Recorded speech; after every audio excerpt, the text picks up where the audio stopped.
الأندلس، الفردوس المفقود. الأندلس كانت تسمى بأسبانيا الإسلامية. كانت ولاية تابعة للخلافة الإسلامية في عصر الأمويين بعد فتحهم لها في عام 711، ولكن لم يدم الوجود الإسلامي فيها طويلا إذ عاود الإفرنج السيطرة عليها وإعادتها تحت الحكم المسيحي، حيث بدأت الحركة المسيحية استعدادها من أجل إعادة الأندلس إلى سيطرتها، وكان ذلك في معركة كوفادونغا أو معركة بلاط الشهداء كما يسميها المسلمون.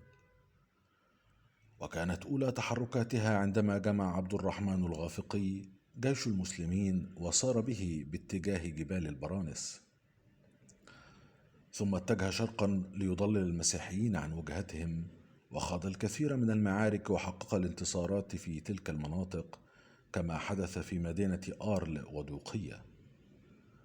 ثم سار نحو مجرى نهر الجارون فاحتل بردال، وهكذا توالت انتصاراته حتى كانت معركة بلاط الشهداء التي وقعت بين المسلمين بقيادته والإفرنج بقيادة كارل مارتل، حيث هزم المسلمون وقتل قائدهم عبد الرحمن الغافقي. وكانت هذه المعركة قد أوقفت الزحف الإسلامي نحو أوروبا.